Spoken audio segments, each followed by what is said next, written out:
Dhamra port श्रमिक संगठन पक्षर आयोजित वार्षिक सम्मिलन में पोर्ट कंपानी शोषण नीति विरोध में गर्जिला श्रमिक संगठन। डबल इंजिन सरकार श्रमिक विरोधी कार्य एवं श्रमिकों को शोषण कर पुंजीपति मानू सुहाइला बेली कार्य करुछि वक्ता माने मत रखिले। स्थानीय लोके साग माछ दर में कंपानी को जमी देइथिले। प्रति बदल में कंपानी रे खंडे चाकरी पाई आशा रखिथिले। हेले कंपानी ठिका संस्था को दायित्व दे हाथ टेकी देथिबा अभियोग करछन्ती श्रमिक संगठन कार्यकर्ता माने।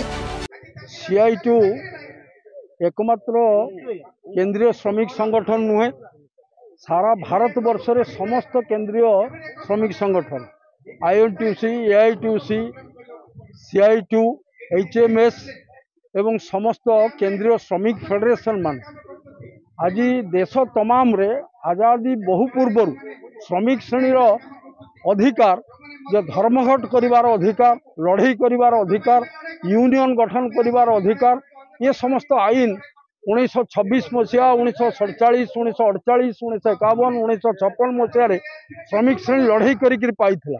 आजादी भारत वर्ष रे 78तम आजादी दिवस पालन परे परे आज देश रे नरेंद्र मोदी सरकार जे 29टा श्रम आईन के संशोधन करिकी श्रमिक विरोधी मालिक एवं कॉर्पोरेट सपक्षवादी 4टा श्रम कोड करिथिबारु तार प्रतिवाद रे ओडिशा राज्य सरकार जेपरि भाव रे एठी हमर श्रमिक मान को गति श्रमिक भाव रे खटेइबा पई एक एडमिनिस्ट्रेटिव ऑर्डर आनी थी जे श्रमिक माने 10 घंटा रु 12 घंटा गति श्रमिक भाव रे काम करिवे, महिला श्रमिक माने राति रे काम करिवे।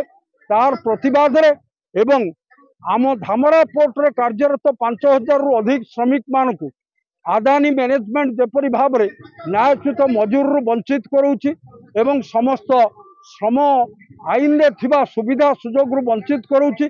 ता विरुद्ध रे आम Dhamra port workers union CI2 तरफ आगामी दिन में प्रतिवाद आंदोलन संगठित करने आज आम वार्षिक सम्मेलन एठार अनुष्ठित। चांदबाड़ी प्रशांत कुमार पानी रिपोर्ट टुडे।